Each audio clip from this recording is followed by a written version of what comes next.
there's that money out there, and they're constantly out there looking to claw it back. Yeah, and I saw it as well, Billy, and that's been an ongoing thing for years. It's just like individuals when they started the public assistance with food stamps and everything. People was putting their animals on food stamps. They was getting benefits. I'm telling you that it was real in New York. I've seen it myself. And they was putting their cats and everything. They was getting benefits for them. Okay, so yeah. Oh my God. Never heard of that. Yeah. That's great. That's crazy. Well, listen, folks. It is now 9 a.m. 9 a.m. This Sunday morning. I feel like singing that song. Easy. So it's about, yeah. Yeah, man. But listen, we have a lot more to talk about, and we'll be right back after the NPR break. And let's do it. Let's do it. This is the Sunday Forum. Live from NPR News, I'm Giles Snyder. A ceasefire came into effect across Gaza this morning, pausing more than a year of bombardment and ground combat that's killed tens of thousands of Palestinians and flattened neighborhoods. As Israeli troops pulled back, NPR's Aya Betrawi reports that many Palestinians rushed to assess the damage to one city in the south amid blaring car horns. NPR producer in Gaza, Anas Baba, saw people in cars and many on foot celebrating their return to the southern city of Rafah for the first time in 8 months. Muhammad Abu Mahsen was among those running to enter Rafah, the keys of his house in hand, though it was unclear if his home was still standing. Rafah, like other areas of Gaza, has been mostly leveled by Israeli airstrikes and controlled demolitions. There are bodies and unexploded ordnance buried in the rubble, local officials say, making recovery and rebuilding a difficult task. Israel and Hamas agreed to an initial 6-week ceasefire to allow for hostages and detainees to be released. The deal also calls for a surge in needed humanitarian aid into Gaza. Aya Betrawi, NPR News Dubai, with reporting by Anas Baba in Gaza. There was some uncertainty about the ceasefire. It was delayed by nearly 3 hours after Israel said Hamas failed to hand over the names of 3 hostages to be released today. Hamas said the delay was due to technical field reasons, but did not elaborate. The group has since released the names of 3 women, 24-year-old Romy Gonen, 28-year-old Emily Damari, and 31-year-old Doron Steinbrecher. President-elect Trump's border czar, Tom Homan, says the incoming administration is now rethinking its plans for immigration raids in Chicago after he said word of them leaked. Holman told the Washington Post in an interview this weekend that no decision has been made, but Chicago officials say those early reports of the raids are still fueling fears. As Sarah Karp of member station WBEZ reports. Beatrice Ponce de Leon is the deputy mayor for immigration. We acknowledge that it's a range of emotions. You know, on the one hand, some surprise, on the other hand, anger, sadness, concern, but also hope, because we are a city where people have protected immigrants in the past. Ponce de Leon says the city has been working to make sure departments and sister agencies, like police, parks, and schools, know that the Welcoming City Ordinance prohibits them from working with immigration officials. She stressed these agencies don't know residents' legal status and won't share it. Also, she says community organizations have been holding Know Your Rights sessions across the city. For NPR News, I'm Sarah Karp in Chicago. Firefighters reporting more progress on the Palisades fire in Los Angeles. Officials now say crews have reached 49% containment thanks to low clouds and favorable humidity levels. National Weather Service says critical fire weather will return tomorrow. This is NPR. Inspectors in California doing damage assessment on thousands of homes affected by the Los Angeles wildfires. Some are looking at the houses that withstood the flames to see what, if anything, those homeowners did right. NPR's Lauren Sommer has more. It's a strange sight. Dozens of homes burned to the ground, and then there are a handful that are untouched. Sometimes it's just luck, but fire experts on the ground in Los Angeles are finding some of those homeowners took key precautions. A team from the nonprofit research group, the Insurance Institute for Business and Home Safety, is looking at that. They're finding it's crucial to clear vegetation and plants away from the house, especially within 5 feet of the walls. Using fire-resistant siding and roofing also helped, since it can often withstand understand the barrage of embers that a wildfire produces. Lauren Summer, NPR News. Thousands of National Guard troops from dozens of states in Washington, D.C. ahead of tomorrow's inauguration of President-elect Donald Trump. Major General John Andoni is the commander of the D.C. Guard. Right now we have 7,800 guardsmen from all across 40 states supporting this effort. They are all here with one intent and one purpose, and that is to ensure a safe and successful and peaceful transition of power. General Andoni says the Guard troops will assist state and federal law enforcement and that he remains confident in security plans, despite the decision to move the inauguration ceremony indoors because of the expected plunge in temperatures. The ceremony is to be held inside the U.S. Capitol for the first time since President Ronald Reagan in 1985. I'm Giles Snyder, NPR News. Support for NPR comes from NPR stations. Other contributors include Jarl and Pamela Moan, focusing on civil liberties, foster youth, public radio, and the arts.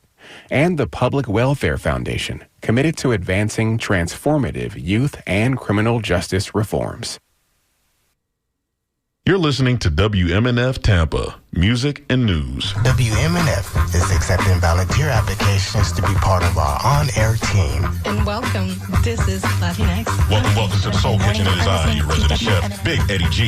Join your favorite voices on 88.5 FM, WMNF.org, and our HD channels. If you've always dreamed of being on the radio, I would love to be on the radio. Now's your chance. Join your listening supported radio station, WMNF. Apply under the programming tab at WMNF.org. Now you don't have to wait till 9 a.m. to hear Democracy Now! You can hear it every morning at 8 a.m. on our HD3 channel, The Source. You can hear it on your HD radio in your car or hear it online at WMNF.org/listen. That's Democracy Now! Weekday mornings at 8 a.m. on WMNF's The Source and 9 a.m. on our main channel. And it's replayed on The Source at 5 p.m. every weekday afternoon. I'm Sean Canan. I hope you tune in to Tuesday Cafe this week because I have a special show that combines news and music and events in our community. I speak with John Lennon's lost weekend girlfriend, May Pang, about an exhibition of her photos of John coming up in Ybor City. And I talk with leaders of Sarasota's Selby Gardens about their exhibits focusing on George Harrison and on Patti Smith.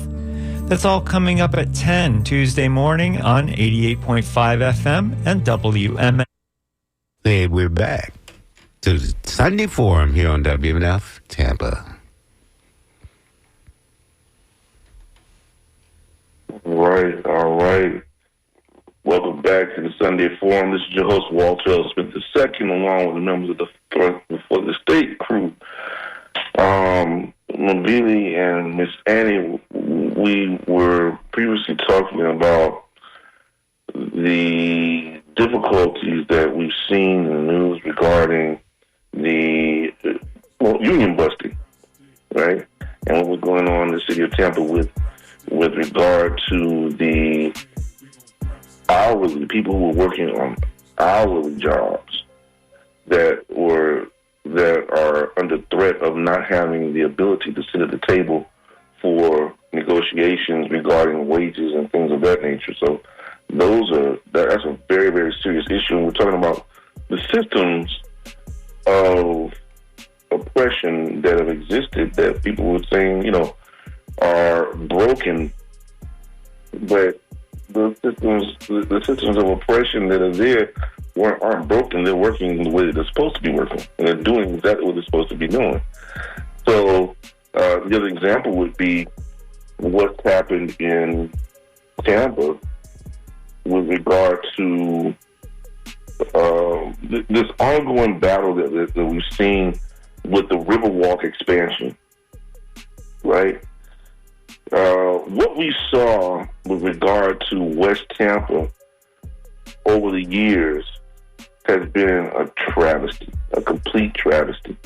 Every time West Tampa got something that was going on that could have catapulted it and gotten it out of the impoverished state that it was in, the proverbial carpet is pulled from up under them.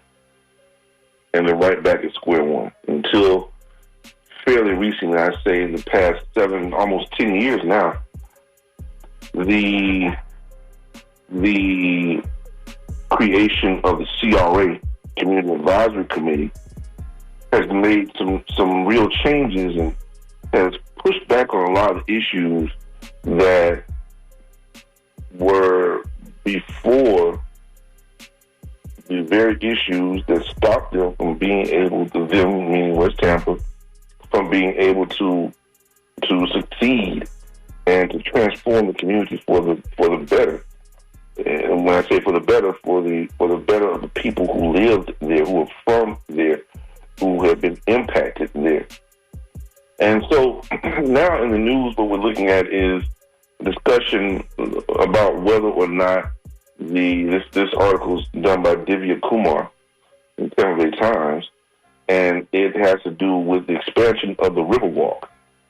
Now, as of late, the Riverwalk has been on the east side of Hillsborough River, and there have been efforts to move it around the northern portion of the river and downtown, and get it over to the west side of the river into West Tampa. Now, that would have some great aesthetics. It would look wonderful. It would pull people together and be able to have access to the activities and things that are available on the Riverwalk, shops and things of that nature. But then there's another argument to this, and that is, and let me go back. The discussion has to do with the amount of money that's being spent and where that money is coming from. More specifically, it's saying that about $10 million from a fund that's supposed to support West Tampa is supposed to be used to build this Riverwalk on the west side. Now, you had a vote that passed that went through this week that you had 2 members of City Council who were a no-go, and the remaining members of City Council were voting for it. So it has gotten to the point where it was being called a vanity project by one council member, and it was saying that this was, oh gosh, what council member was it? The question if West Tampa's Community Redevelopment Agency should be footing the bill for that type of expansion, and it's expected to actually cost about $56 million. So about $10 million of the dollars from the CRA, which is supposed to go into the development of West Tampa, yes, it could be used for this. Now, the on the flip side of that argument, you have people that are saying, listen, this is a chance for us to actually make West Tampa look better, to expand West Tampa, to connect West Tampa to what's going on around the river, to all the happenings that are happening around downtown Tampa. Well, there are members like Bill Carlson who are saying that, well, it'll be great to have the Riverwalk on the west side of town, but it's more of a vanity project of the administration. That's a quote. And that Community Redevelopment Agency money should and could be better spent elsewhere, including on improving the area's stormwater system or repaving the roads. And Lord knows West Tampa needs that badly, right? And so he was one of the ones that voted against using the $10 million from the CRA, the West Tampa CRA, in order to cover that over the next 3 years for the project. And of course, to go further with that quote, he said, "I'd rather be able to tell the public that what we accomplished, was getting your roads paved and protecting your house from getting flooded." This is Bill Carlson. Now, it goes on, and the other dissenting vote was from Councilmember Lynn Hertek. Now, she said she questioned whether it was fair to take $3.3 million this year from the West Tampa Fund, which was more than $7.6 million in other hopeful projects that were lined up, including a ground survey, historic property inventory study, and installation of ground murals. Her text said the agency brought in $5.6 million this year. Her quote is, "I'm just saying that taking $3.3 million out of this budget for the next 3 years will set some of these projects back," she said, "and I'm not okay with that. I do not support the $10 million out of a CRA that simply cannot afford it." Now, on the flip side, the support comes from the other members of City Council, and their position is that that it would offer connection to the dense urban areas. It would get it. It would merge West Tampa, if you will, into what's going on with the rest of Tampa. For a long time, West Tampa was basically isolated. It was basically isolated. Remember now, West Tampa was at one time its own town until it was annexed by the city of Tampa. And for the longest time, it already had its own mayor and everything in the early years, early 20th century. But then that changed. Now what we're looking at is that this Riverwalk, fast forward now to the future, we're looking at the Riverwalk, and these folks are saying, hey, listen, we need to do this. This ought to happen. Now, there's a resident who had a comment who said, and she spoke during the public comment session of the meeting, the council meeting, and she said the area faced many more pressing issues that are more important than a sidewalk. She said the Riverwalk is for the new people who moved into the Tampa area and for the tourists. It's not for the residents who've already been there. We need jobs. We need economic development, and we need housing. Okay? Now, the people who, for some of the quotes that came out from people, from the city council members who supported it, Alan Clendenin points out, says that, hey, listen, the expansion is less bells and whistles and more of the mixed modal transportation networks. We're creating a linear park and sidewalk that gives people in the neighborhoods, adjacent neighborhoods, an opportunity for safety, transit to the neighborhoods, and a place for kids to go and walk and ride their bikes. I think this is going to be a vital element in these neighborhoods. As I read that, I questioned whether or not, how in touch certain people, certain people are about what's really going on in these communities, right?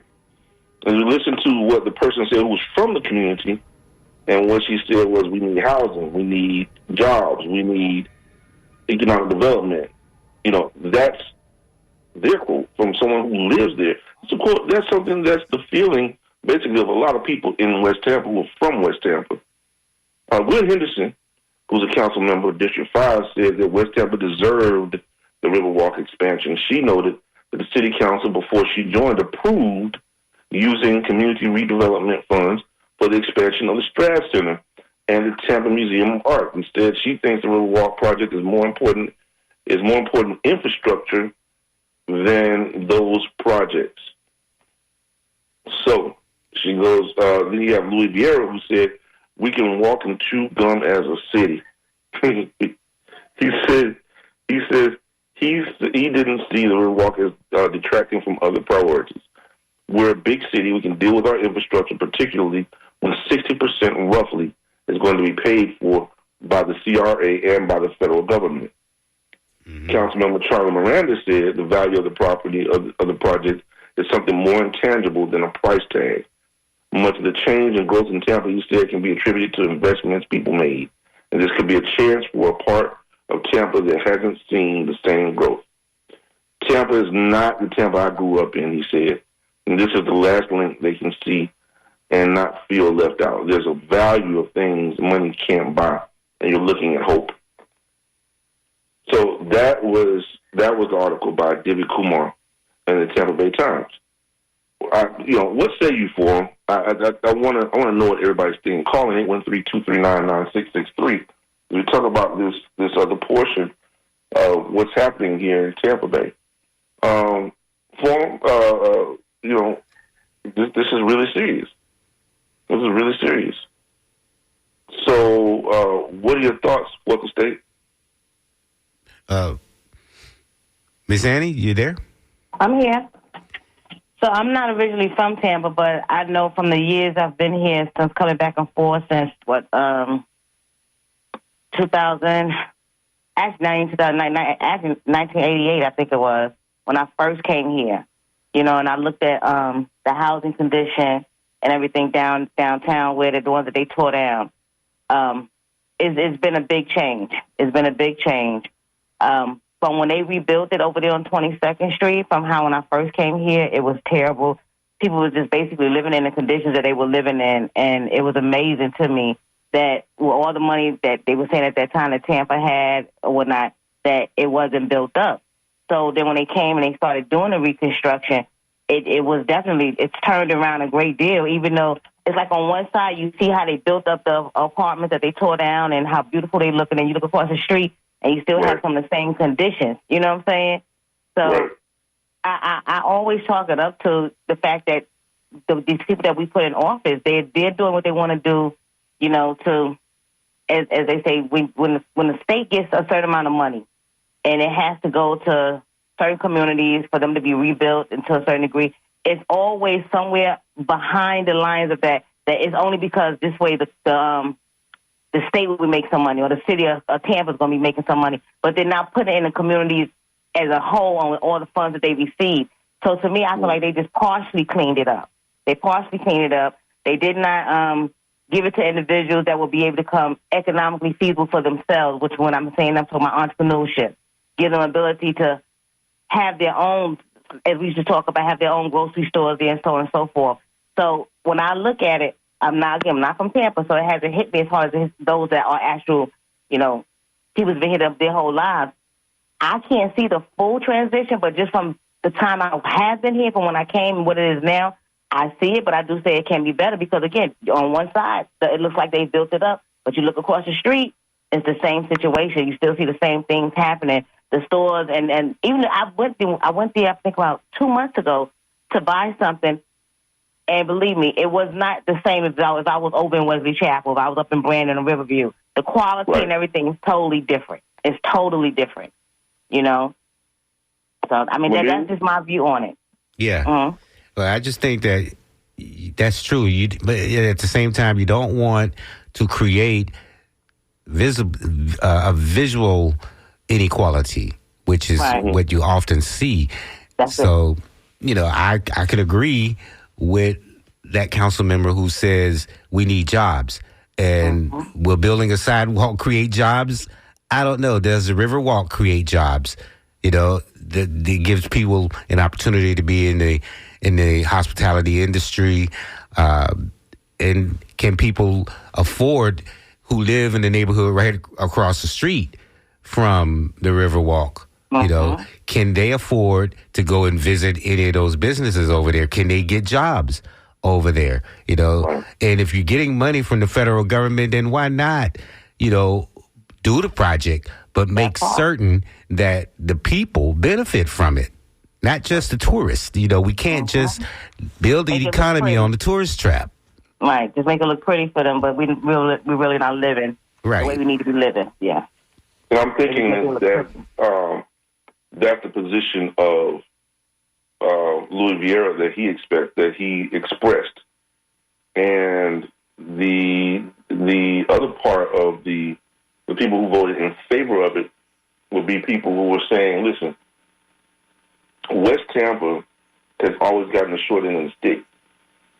This is a chance for them to have something and to be a part of the growth and development of what's happening in Tampa.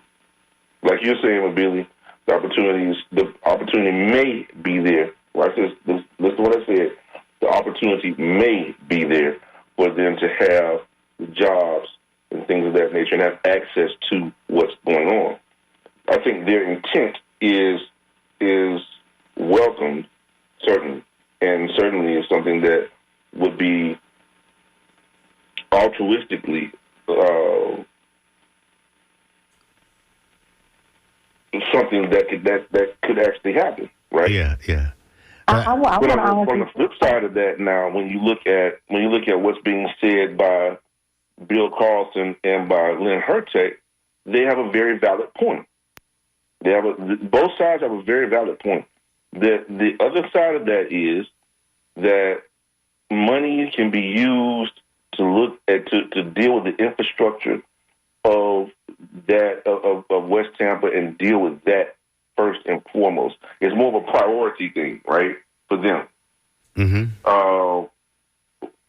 And I don't think the other side is necessarily I don't even think that they are ignoring the priority issue.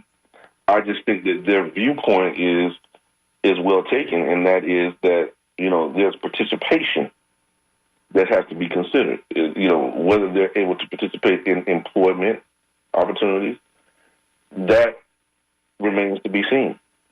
That's my point as well. When you say employment opportunities for those residents that's living there, mm-hmm. I've seen this plenty of times since I've been here in Florida. When you go and you look at who's working on building these things, it don't look like those type of residents, okay? It don't look like those individuals. Mm-hmm. It does not.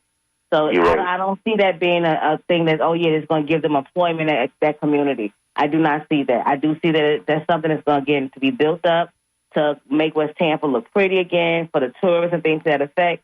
But then once all that is done, even if it was some employment, to be honest with you, also, it's not a long-term thing, because once the project is done, then what? You see what I'm saying? Right. So when I look around Tampa and I see all these constructions and things that's being done, I don't see most of our people there. I do not. But it could be, we could be more participant in any expansion, any expanded projects that come out of it, because it's a big area. I mean, we have a library and a museum not too far from it. So I think that there are always opportunities for participation, and we have to always be on the lookout for it. I mean, I just hate especially if the federal government is giving money, I hate when people politicize that on the right by saying, a Democrat's in office, we're not taking it, which is what happened under Rick Scott when it came to expansion of transit. You could have taken the whole infrastructure of the highway, of this highway system that we have, interstate system that we have, and augmented it with transit, which would have helped people on the lower end of the economy who could have gotten on transit and going further out to get jobs, made it easier to get to work and back home, because if you work late into the night, you can forget catching a bus. So transit would have probably done a whole lot, but because Rick Scott is a Republican and Barack Obama was a black Democrat, he wasn't taking it. And so a lot of people suffered, even in any expansionary ideas that could have come out of that. So I just don't want to see us to keep making that mistake over and over again where people are playing politics, and the rich don't care who's in office. They're going to make certain they're at the table lobbying for whatever they want, no matter what the project is. I agree with you, Mother. We don't want to politics, but it's always politics in it. It's always politics mixed up in it.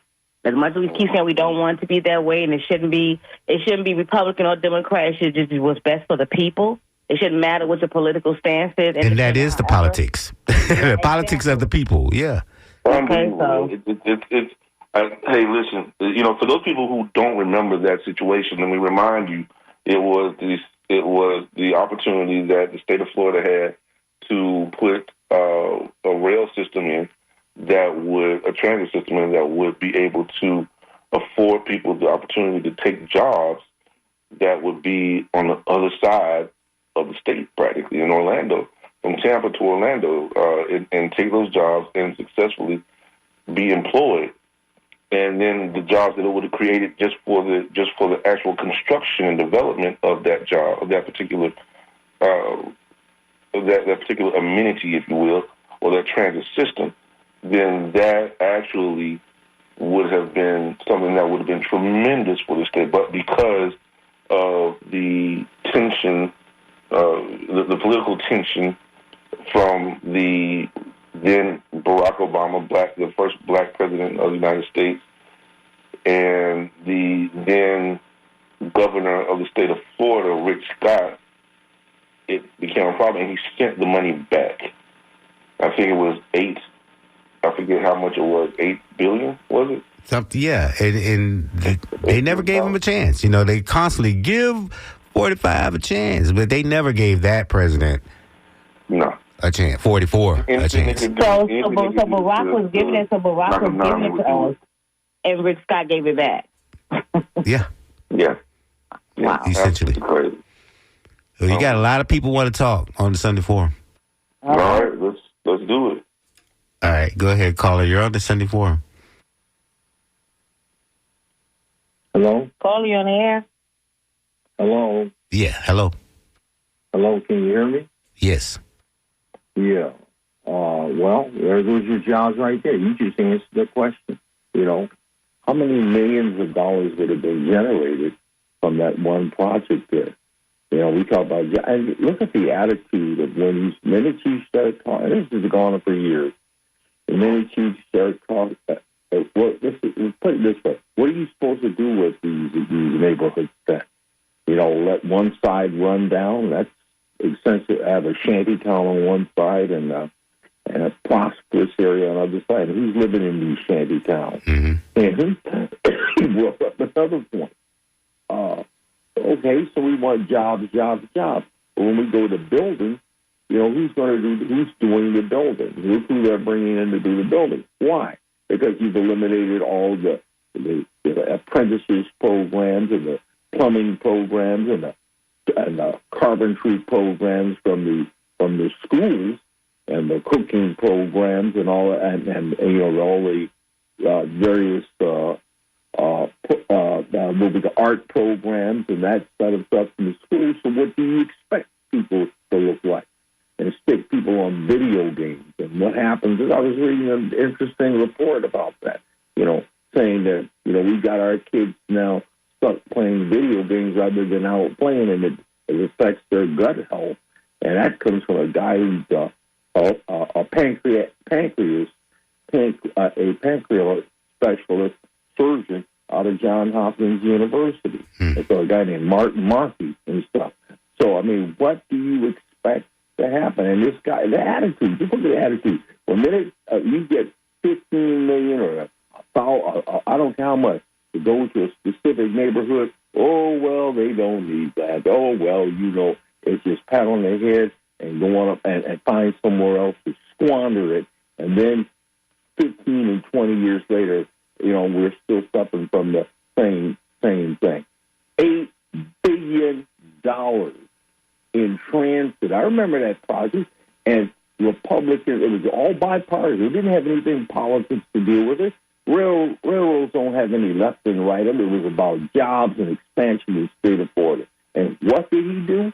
It was Barack Obama, and they cut the program. And now we're here, 20 years later, talking about jobs, and you squandered the infrastructure of this state. When you had the opportunity to do it, it was the refuse mode was just too much to handle. Yeah. And let me run out here because you're going to get me started in preaching this morning. You know, I might have to ask for an offering here, and you're within the norms, okay? All right, thanks, Doc. You're within the norms. And you'll get some up. He got me preaching. All right. I'm done. All right. Bye-bye. Check out you within the norms, folks. Yeah. Good call. More calls. 813-239-9663. Go ahead, caller. You're on the Sunday Forum. Hi. Is this me? Hi. Yeah. I want to comment upon something Miss Annie said. She was talking about how elected officials will disappoint you after they get elected. And I want to mention just three things real quickly. When Trump established tariffs on China, Biden did not get rid of them. Then Trump moved the embassy or the consulate from Tel Aviv to Jerusalem, and he set up the Abraham Accords. Biden went along with that. And I don't know if you caught this the other day, but there was an effort by Senator Gillibrand from New York to have the ERA get ratified because there had been a court decision that said that the time limit on its ratification was illegal, and that Biden could direct the archivist to put the ERA in the Constitution. Biden did not. So I'm not saying that Biden is a Trump clone or mini Trump, but I'm saying that Biden turned out to be a Trump light. Okay. Okay, that's interesting viewpoint. That's his opinion. Okay. Very light, but any more calls there? Yep. Go ahead, caller. You're on the air. Hello? Hello. Okay, I like to speak to what Walter was talking about, and I guess the West Tampa Advisory Board. I think Walter and his group need to stick with what their recommendation is, something that touched the community every day. And if their recommendation is to use the money to pave streets and improve the infrastructure, then they need to stick with it regardless of the politics. That's something that touched the community every day. The jobs will come once the projects are developed and implemented. But you're talking about something that's something that is tangible. It's something that benefits the community directly, and it's something that he know and I know needs to be done. I used to be on the East Tampa Advisory Board, and we did those type of things. Now, our present board doesn't have the same philosophy that we had, but we help pave streets. We help improve our infrastructure. And it's stuff that I can directly say, I can drive on and see. And that's where we need to benefit. It's going to be, the politics going to be there. You know, the jobs going to be there if the projects come. So, but we need the advocacy, the people that's strong on it. And that's what I think needs to be done to it. Okay. All right. Thank you for that perspective. Thank you. I appreciate that. Yeah, that's it. Oh, no, I think we got another call. Let's see what they have to say. Yeah. Okay. Go ahead, caller. You're on the Sunday Forum. Hello, can you hear me? Yes. Yeah. Yes, good morning. Wanted to get your reaction. There's a mayor cast that's going to be going up for re-election. And what are your thoughts on that? And also the Bride Line, because they're trying to connect it from Miami to Tampa and possibly doing a station in Ybor City. What are your thoughts on that? What was your first? Castor, Mayor Castor. Yeah, re-election. Who do you think is the better replacement for her? I don't think she's done a good job. Good job. A replacement. Is she question? Is she term limited? I thought she was turned down. I think next year or 2 years, something like that. I thought she was, because we have a mayor's race coming up, and her term is done. She's not running in the next election. Okay. I'm sorry, because I moved here a couple of years ago. I didn't know that. I'm sorry. Right. Okay. Yeah. Thank you for the clarification. Yeah. Well, it's all right. They're turned up. We're waiting to see who we have an idea of who some of the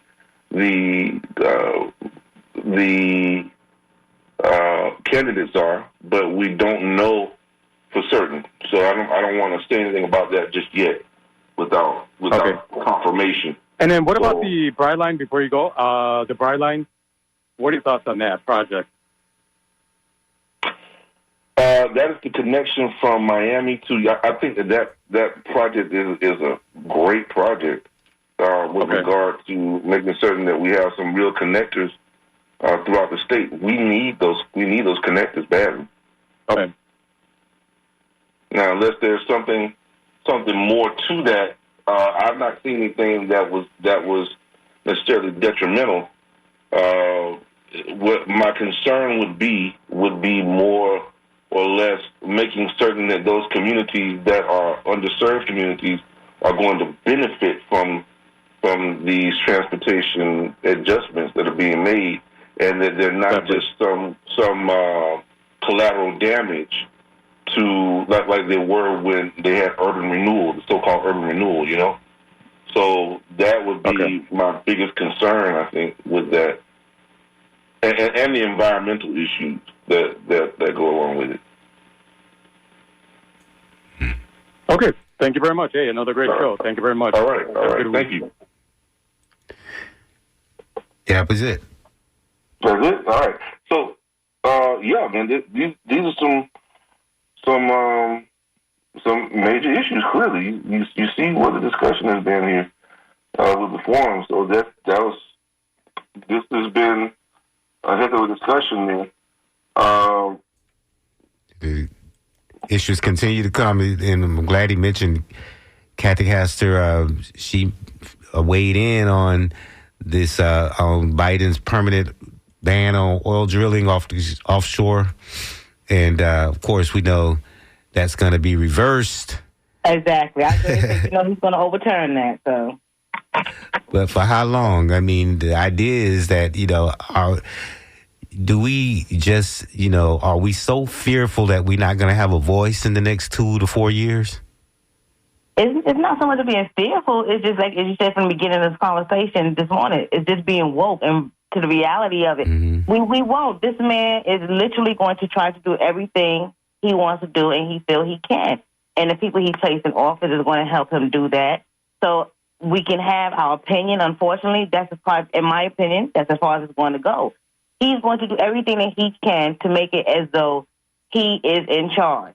And unfortunately, he is. At this moment, he is. I think it's going to be a lot of craziness because I asked that question, not that I know we're fearful. I just think that that's what he wants. He wants people to fear him rather than love him. You know what I'm saying? So he could care less about the things that he does or says. But I think that how woke are we? How woke will the ruling class be? And like I said, the fascism is so clear that even a Republican has woken up and said. Remember who he's trying to mimic after him, Billy. He thinks he's Putin. He's trying to Putin. The whole thing is leading through fear. He don't care about his country loving him. He wants them to fear him. Okay, and that's how this crazy person has the same mindset. The other part is, look who he's putting behind him. He thinks because he has Musk and everything, but everybody's feeling that Musk is the one that's going to be running things because there's no other way you can talk about 47, 45, whatever you want to call him, Orange Man carrying him. Polonius. Exactly. It's just mentally right now, and where he's at, there's dementia someplace in there. Okay? Oh, yeah. There's dementia there. So this man is not really going to be running it, but he wants to have the idea that he is. But these people behind him, okay, that's what's really going to be going on. That's what I see is going to happen within the next 2 to 4 years. That's what I see happening. And they can be brought down to like Zuckerberg at Meta, just basically saying he's going to bow down. He's just going to bow down to whatever lies these people want to tell.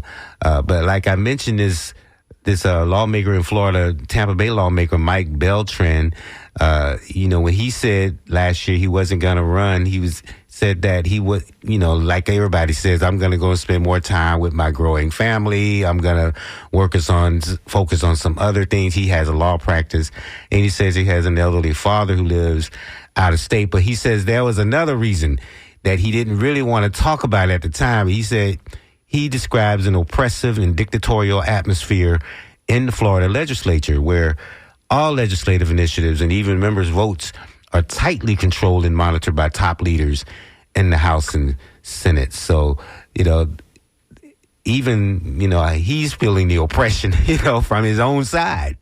And I think that to the extent that more of that happens, that should hopefully help wake people up in this state. But I think that, what we're seeing at the top that's going to be coming into the White House, we're seeing state houses and governors act in the same way, I guess, hoping to be the heir apparent to this dictatorship that's coming in. Yeah. Yep. So we just going to have to sit back. Stay woke, open our eyes, keep our eyes open. Sit back and have open eyes, that part. But I will say, as I always said, if this is the year that if you do not see what's going on, you better start doing something to secure whatever you can hold on to. Start you a business. Take advantage of all these so-called things of how he's going to, quote-unquote, make America great again. Because in my mind, he is going to try to do some things. And my whole thing, I'm hoping it's about the interest rates and whatnot.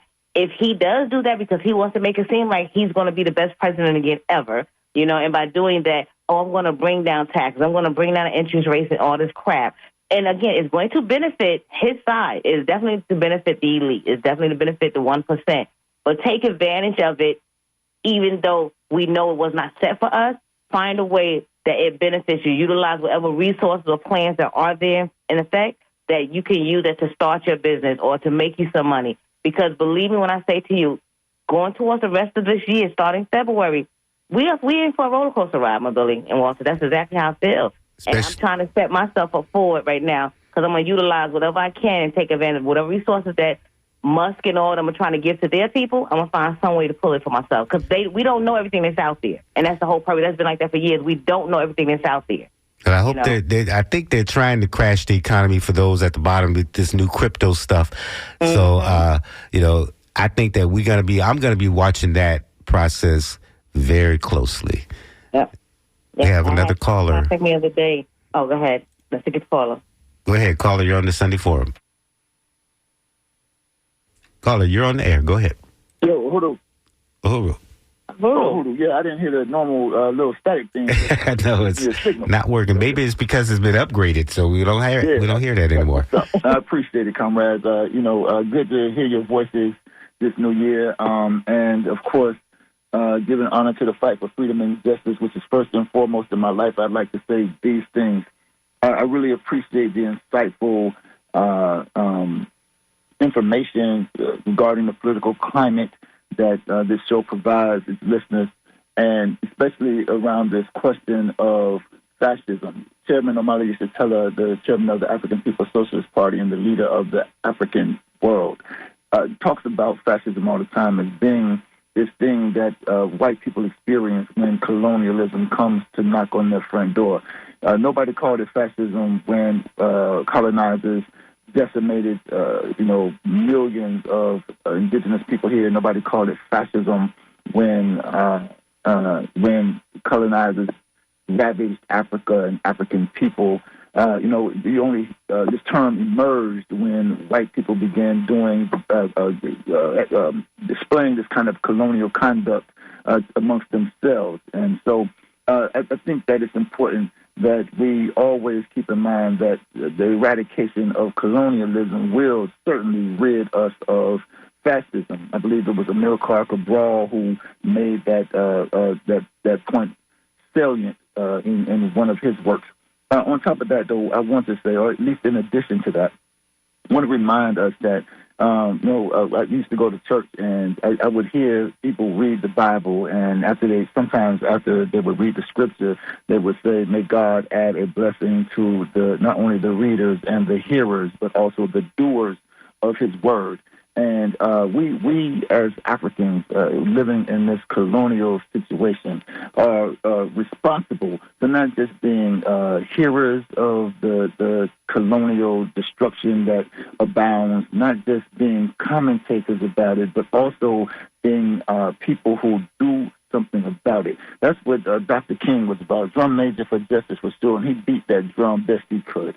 And it's on us. I like to, being a retired spoken word artist, I like to say that the onus is on us.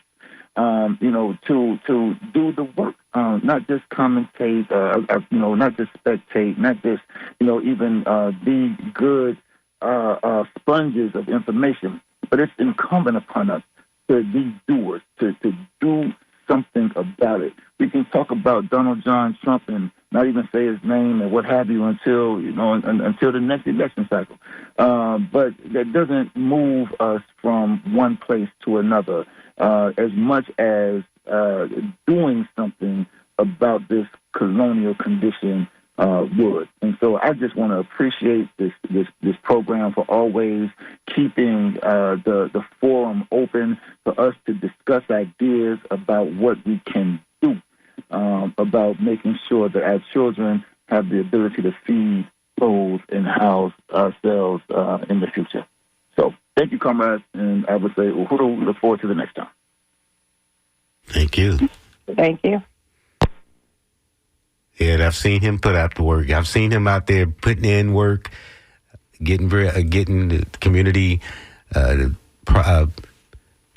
updated on what's the latest happenings going on in your name and in the courthouses, papering doors and talking to the community. So I've seen him thank life for that. It's all about doing. It definitely is about what must be done.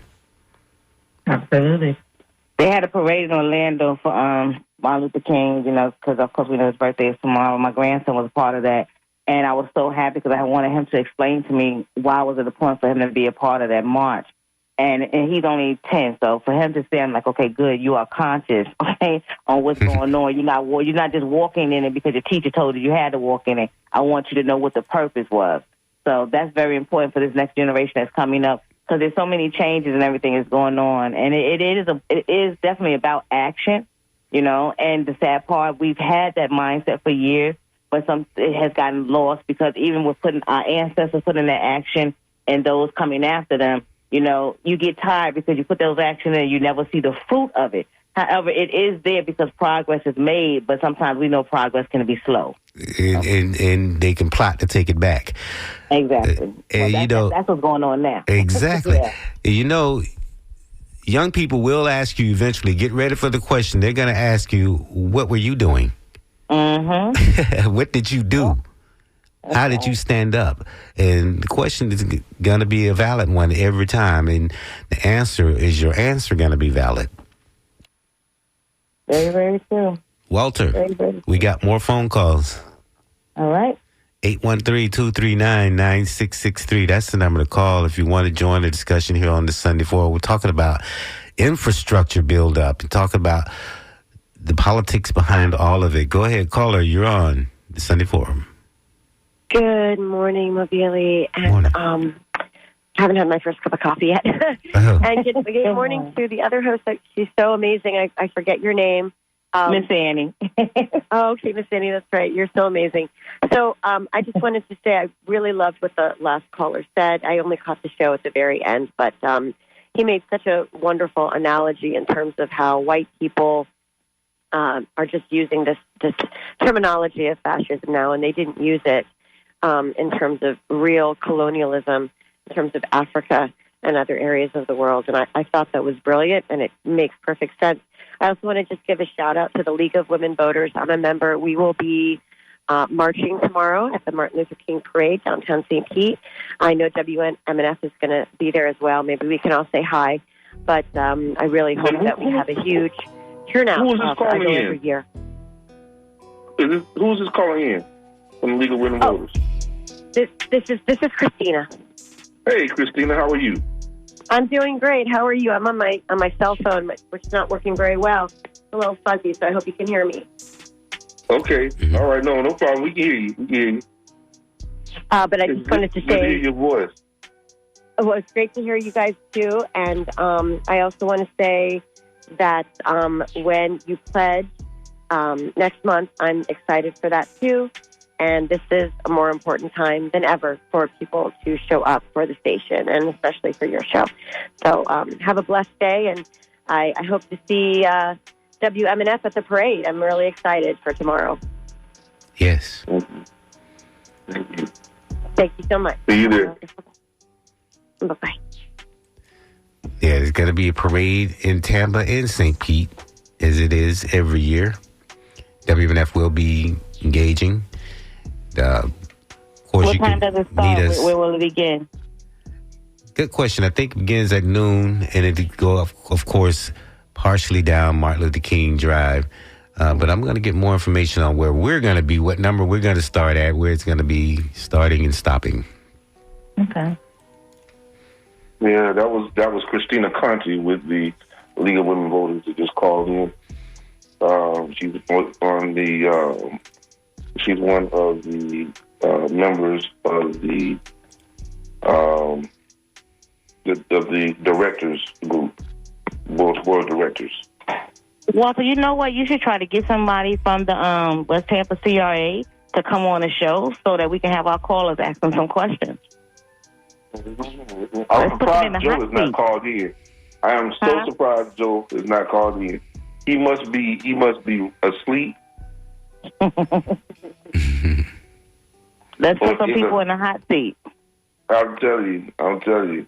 No, but it's. I can tell you now. We will definitely have somebody from the West Tampa CRA Community Advisory Committee to be on the show. Definitely going to do that because that's going to be important. We need to hear from them about where they're going with the new developments and things.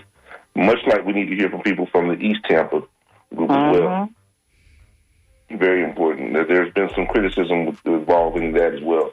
So we want to hear from you if you are with either one of those groups here on the show real soon. So give us a call and let us know when you're available. All right. Now, we have a couple of things, a little bit of housekeeping to do. And we have a couple of events going on for next month in February on the 15th and 16th, don't we? Oh yeah, I know on the 16th. Yeah, that's gonna be an important date. That's the Inspire Tampa benefit dinner for the library. Dr. Walter L. Smith Library. Maybe one day we could also put in a Dr. Martin Luther King area in that library. But yeah, this is a benefit dinner for the library after the Hurricane Milton incident that destroyed portions of it. So you might want to go to the website, find out more information about that. That's WLS or WLSmithLibrary.org. Yes, we'll check that out. There is the Inspired Dinner on the 16th. But on Saturday is the Fish, Grits, and Black History event, the 6th annual Fish, Grits, and Black History event that is always being held there at the library at 905 North Albany Avenue and 905 Dr. Walter L. Smith Avenue over in West Tampa. And we have it every year. We have the village call, which is done by drummers every single morning. On the morning every year at 8:00, people come and they hear it and they actually come and they get ready for their fish and grits. This year we're having mimosas. Okay. We're having a buffet and mimosas at the Fish and Grits on the February the 15th. Yes. Okay. February 15th. Get on up and get your mimosas. Come on out and check it out. We start at 8:00 and we end at 3, and it's going to be great. It's going to be great. A full day of community knowledge and information being passed by panel discussions. We're going to meet a couple of authors, local authors that are going to be there, and we're going to help them to see about their books that they'll have there with autographs and things. You'll see the rendering of what we're planning for the library with your help. We'll be able to rebuild and restore this library of Black history and culture and education that's been around for 20 years. This year we celebrate 20 years of existence in the Tampa Bay area and continuing the legacy of Dr. Walter L. Smith, former president of Florida A&M University and international scholar. So really, really looking forward to that. Go to WLSmithLibrary.org and check out and purchase your tickets. Yeah. Purchase your tickets for both events. Don't want to miss it. And the MLK parade does start at 12 noon tomorrow. It's going to be starting out at Cascaden Park, which is near Ybor City. And so show up there and just line the streets, just follow the crowd. And of course, the Tampa Organization of Black Affairs will be having this breakfast starting out that morning at 6:45 a.m. at the JW Marriott Tampa. Awesome. Walter, I want to add, if you're going to have authors there and they're going to be selling their books, make sure your authors are willing to contribute a percentage of those proceeds to the Walter L. Smith Library. And I'm saying that because I'm an author, and I will be there with my books as well. And I have my hope is to go ahead and contribute something to the Walter L. Smith Library. So let your other authors know that. Okay. All right. Good deal. We're going to do that. Each one help one. We'll take all great ideas. Exactly. Hey, everybody, we want to thank you for joining us here on the Sunday Forum this Sunday. And the sun is starting to come on out from the overcast. And we want to, again, give our condolences to the family of Tempest, our sister, and let everybody know. So please join us next Sunday for another edition of the Sunday Forum. And as always, from our voice to the radio waves, to the hearts and minds of each and every one of you, we love you. There's not a thing you can do about it here on the Sunday Forum. Blessings and prosperity. And tune in tonight for the celebration of life for Tempest at 6 o'clock on the Righteous Temple of Hip Hop. Stay tuned next. Host Martin Hootenanny is coming your way. Following updates from National Public Radio News. Keep it tuned. WMNF Tampa.